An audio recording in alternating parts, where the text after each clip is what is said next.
can't understand why it is that their ancestors turned up in St. Just, had 2 babies, and they left for Australia. But it was because it was boom town. Was this because of the tin and the... Oh yes, this was because of tin. Tin was the main employer, still is of course a major employer in St. Just, not as large as the DHSS, because of our unemployment. But Giver is a major employer. I think the main problem is that we see all our youngsters go. And paradoxically at the same time you have housing problems. Oh yes. Well, that's largely because of poverty and the age of the housing stock. Penrith has this Penrith district, and we're part of that, has a crude housing shortfall of about 4,080 houses. That means we've got 4,080 families more than we've got fit houses to put them in. We've got about 1,500, just under 1,500 unfit houses with people living in them. And of course the district council isn't able, because of the present restraints, to build very much. It's a very bleak situation, not helped of course by holiday lets, although my own impression is that the holiday let thing is decreasing. You say not helped by holiday lets. Doesn't that in fact bring some money into the area? Oh yes, it does, and it also means that houses are improved that wouldn't otherwise be improved. How long have you been living in St. Just yourself now? Oh, I came to this parish a young man, so that's, eons ago. Actually about 8 years. I believe Pendine, which is a neighbouring village that's almost that some people consider part of St. Just, there's also rivalry between the two. Well, I think this is a bit overdone at times. Yes, the old road between Pendine, the north, and St. Just, the church town, is called No Go By, and there is a rumour that there were certain Tobbins accidentally landing on people who went between the two, and it is suggested that occasionally in the past at feast there was a certain rivalry over the singing outside the different pubs in the evening, and sometimes a little more. I don't know. Today I have buried an old gentleman who was churchwarden of Pendine and churchwarden of St. Just. And we had both St. Just people and Pendine people there. And in that sense, there's no rivalry. When sadness occurs, this place closes ranks so fast it's not true. It's not always quite so good when things are going well. You're never quite sure who's smiling at who. But as a place, it is quite smashing and quite tough. You have to win tin. You have to win fish. You have a pretty tough time with the land. And although today the sun is shining and it's beautiful, when the mist is down and the gales are howling, it's quite a tough place. But it was hard to think of it like that the day I was in St. Just. The weather was beginning to break up a bit, but after a long hot spell, and the corn in the farms around was already well on its way to being cut. As it happened, I was just in time to go to the ceremony of the crying of the neck, held in a nearby field by the St. Just and Pendine Old Cornwall Society. Roger Venables, the acting president, told me what was going to happen. This evening, we're seeing a ceremony called Crying the Neck. The neck is the last sheaf of corn which is held up when all the rest has been reaped. And this ceremony used to be known all over Europe and possibly wider still. But it has survived in remoter places, so that we feel in Cornwall that it is in a sense now a Cornish ceremony, though I think it is found in Devonshire and possibly in other remote parts. And it has a religious significance now because we have prayers both in English and in Cornish during the ceremony. And the corn is actually cut by one of our vice presidents. He's permanent vice president, and he's the man who has the know-how. He can cut the corn. Is he a local farmer? He's a local farmer, yes. Mr. Egbert Rowe. Mr. Egbert Rowe. Is he planning to use a scythe? He'll be using a scythe, yes. It looks so easy, but I'm sure nobody else present could possibly do it. But it's really poetry in motion to watch it. And having cut the corn, he then binds it up with a piece of itself, as it were, not with a string. He has a sort of improvised string made of corn, and then when he's formed the stooks, he leans them together. And the last bit he holds up and says, the neck, we haven't. But this is a revived ceremony. Yes. But how long has the revival been going on, approximately? Approximately, I should think, since the 1920s, and in this area for the last 20 years or so. A strip of corn had been left in the centre of the field. When he'd scythed it down, bundled the corn into sheaves and bound them, Egbert held up the last small sheaf for the crying, first in English and then in Cornish. McGuinness! McGuinness! McGuinness! Hundred Guinness! Hundred Guinness! Penure! Penure! Penure! Hooray! Hooray! Hooray! I'd been taken to the ceremony by Helen Derrington, and I asked her about her connection with the area. I've lived at Pendeen, which is 3 miles from St. Just, practically all my life. Pendeen's part of the same parish as St. Just, isn't it? Oh, yes. How It does was it- called North St. Just, and what was it, in the 1830s with Sir Robert Peel, they had the district. Then it became Pendeen because of Pendeen Manor Farm, which was Pendeen House, where Dr. Borlase was born. Who is Dr. Wallace? No, he was the antiquarian who wrote several history books, and he was the vicar here and at Ludgvan. But his father, John Borlase, was down. There's a lot of history about the house at Pendeen. And there's a fugu there. Do you know what a fugu is? No. Well, it's like a little cave, an underground cave.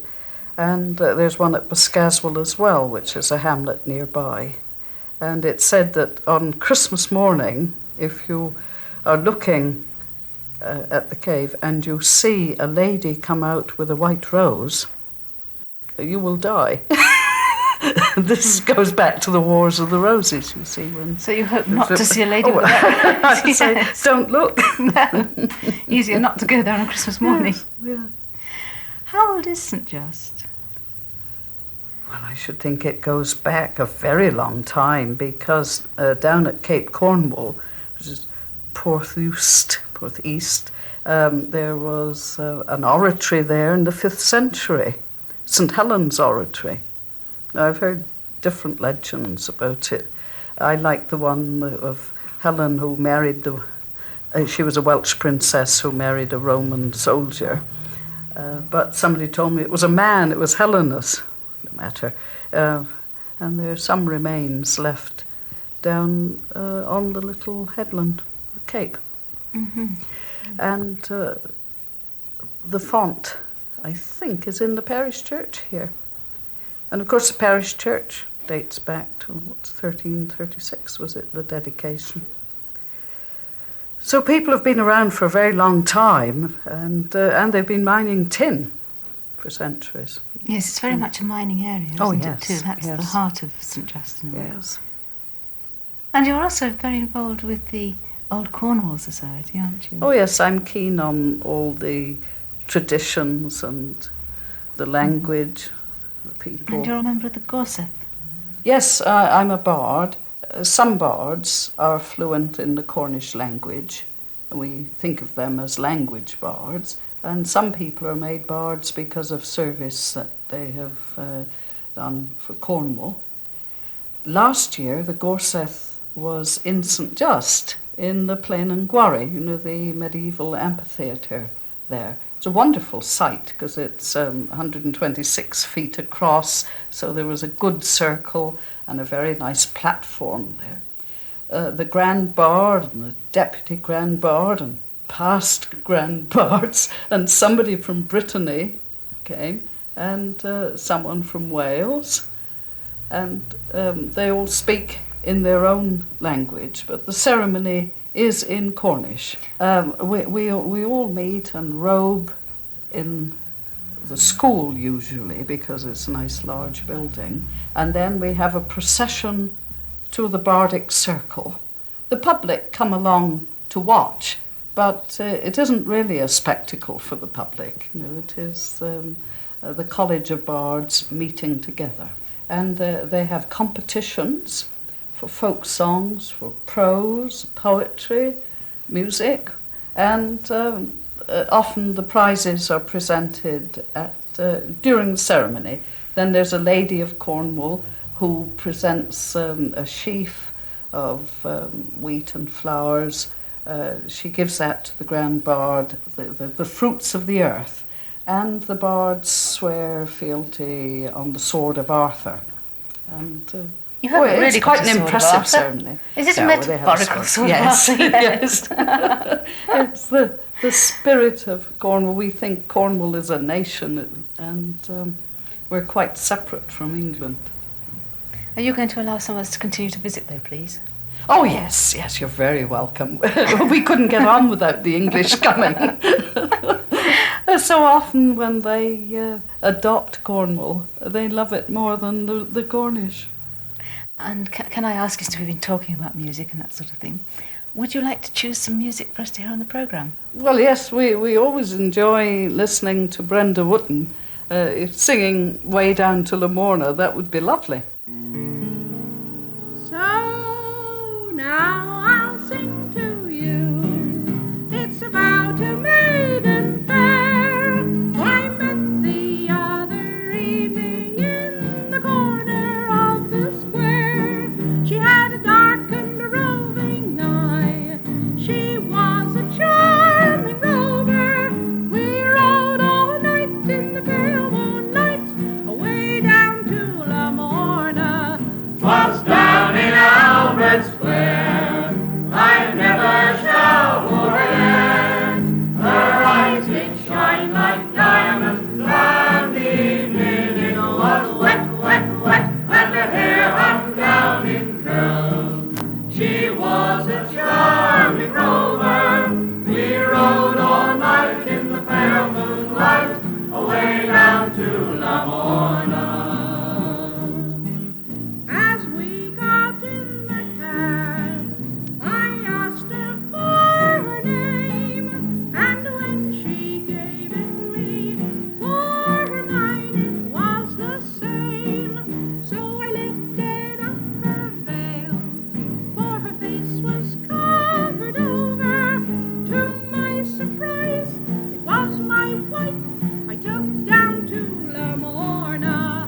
'Twas down in Albert Square, I never shall forget. Her eyes did shine like diamonds, and the evening it was wet, wet, wet, and her hair hung down in curls. She was a charming rover. We rode all night in the pale moonlight, away down to Lamorna. Part of Lamorna, sung by Brenda Wootton and Pipers Folk. John Williams, who I met at the Crying of the Neck, is quite a singer and storyteller himself, though we started off by talking about the way farming has changed over the years. I can mind the time, the thrashing days when the machines used to come around, and each farmer would go and help the other farmer, and it would take about 14 farmers to do a day's thrashing, which would have 14 helpers. And as the circle come around in the village, as the circle came around, you would help the other farmer. And I'm talking of a time when there's horse machines, and I drove them. That's going back a bit. What Yeah. about the mining round here and the ways people earn their livings? That's changed. You must have seen that change a lot too. Oh yes, she's only the giver mind you're working now. The mining's changed a lot, only the giver. Now, I worked in the clay works up here. When they had the And the big, clay big works? clay works, yes. It used to belong to Poachins now, and McFarland's. Now it's all took over by the English China Clays, you see, but it didn't used to be. Is it still working? No, not as a clay works, but it's still a little clay works working in here. It's still one little clay Still work one clay working. works. But the big one, that been stopped for years, you know. And they reckon that's the best clay that can be got in Cornwall. but it's worked out. You see, the best of the clay has worked out. Most of it's been used. Yeah. What did you do when you worked there?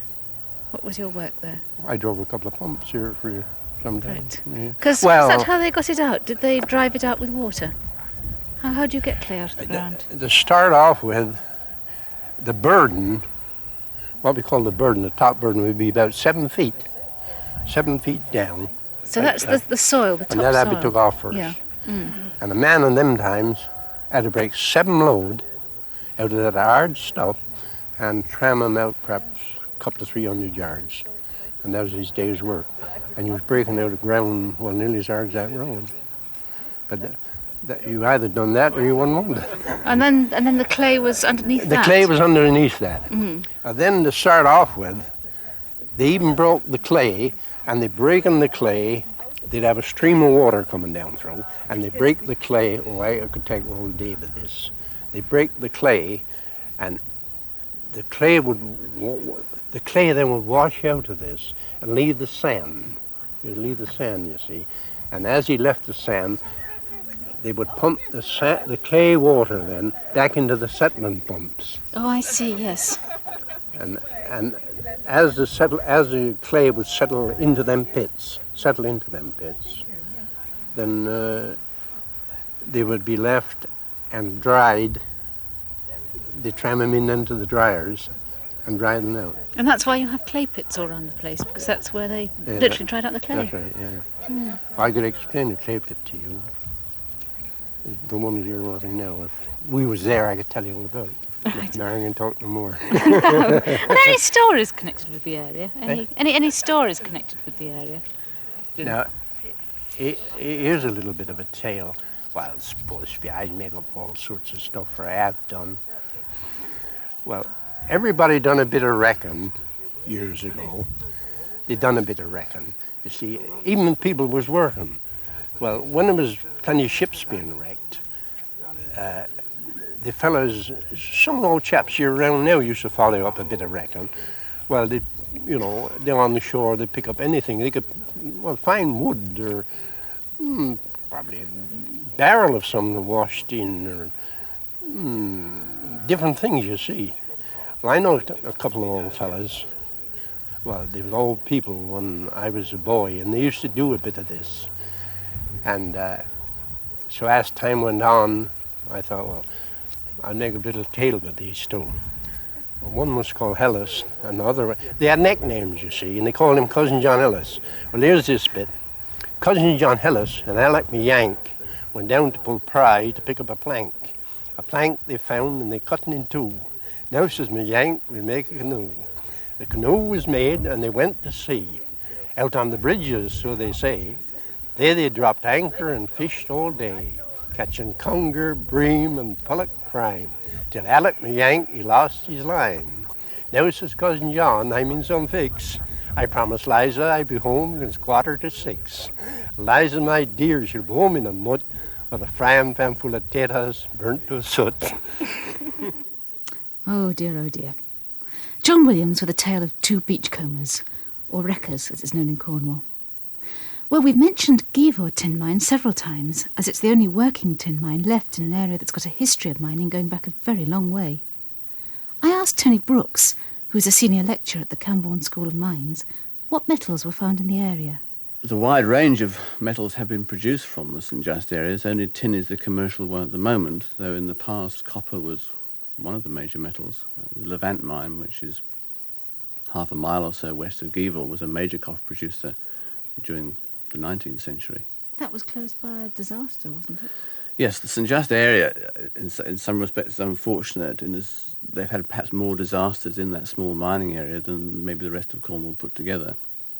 We had the Levant disaster in 1919 when the man engine broke and something of the order of 30 men were killed. A little further south there is Will Olds, which was flooded in, I think it was 1895, when they holed into an adjacent mine which was full of water. There was a subsequent inrush and 20 men were drowned.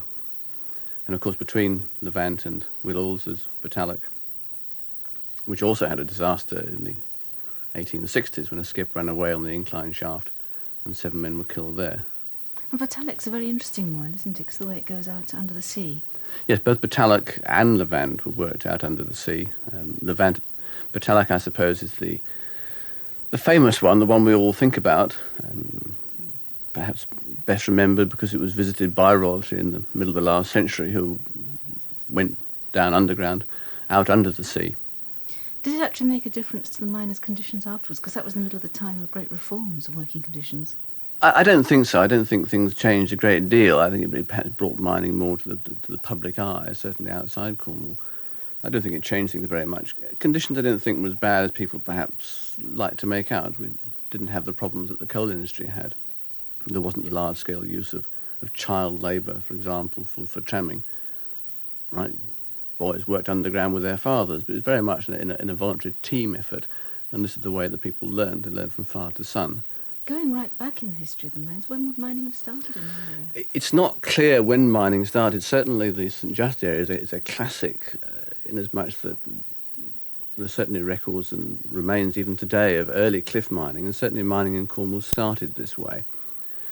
The lodes outcrop in the cliffs, men would have seen them and they could have followed them easily. The driving of drainage adits from just above sea level would have facilitated drainage, hence no pumping.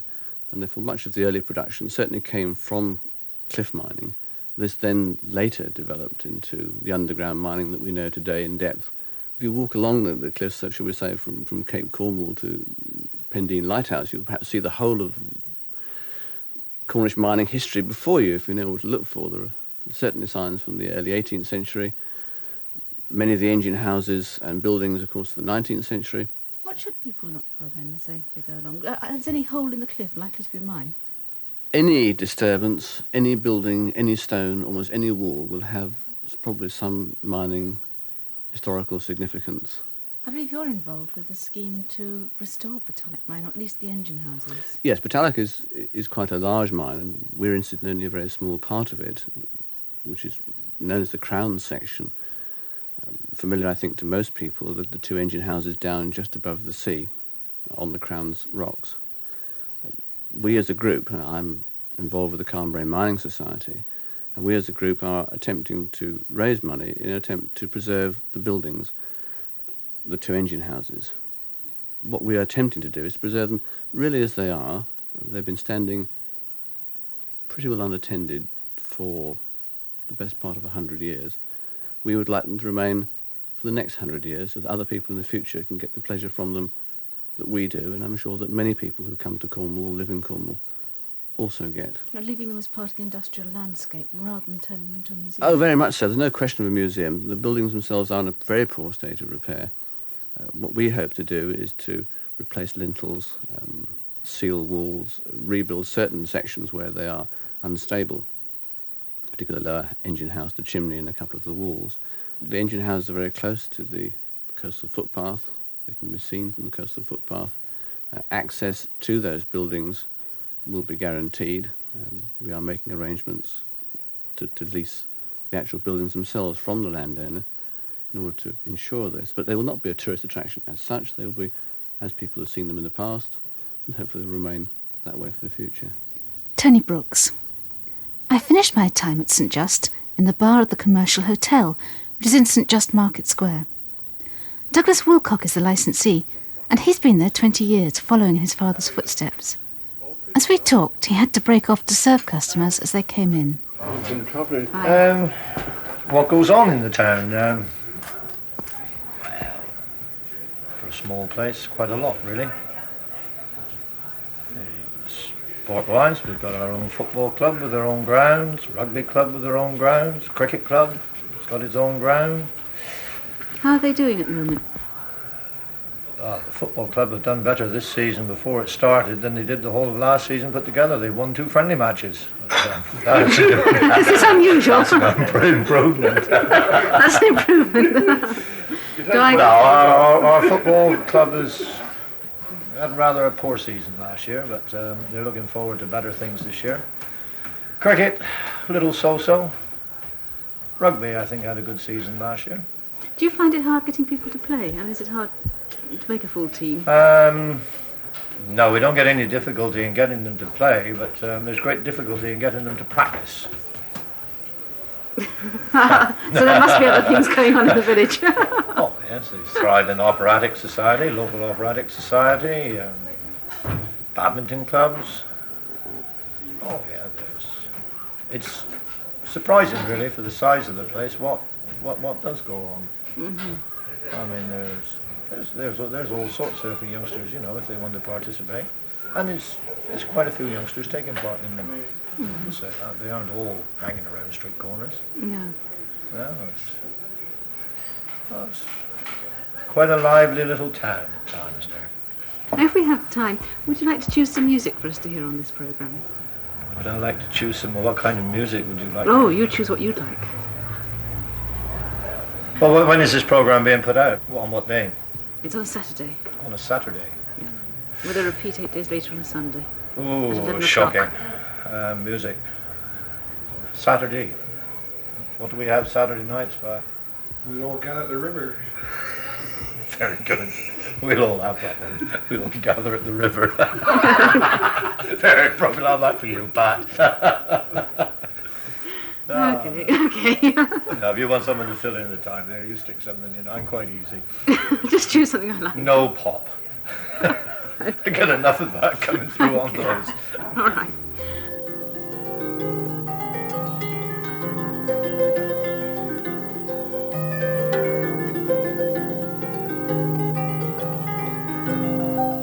Well, we've actually very little time left in Village Voice at all, because this is the end not only of this programme, but of the present series.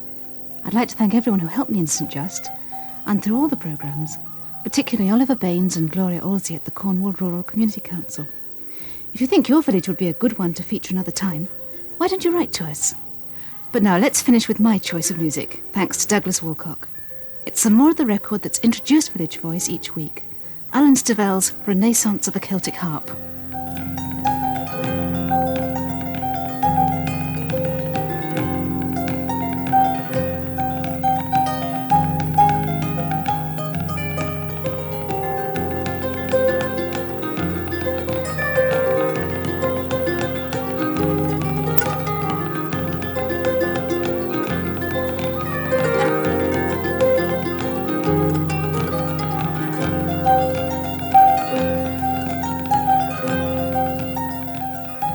Village Voice was produced and presented by Diana Reid. And now at 11:30 it's time to join Brenda Wooten for Sunday Best Requests.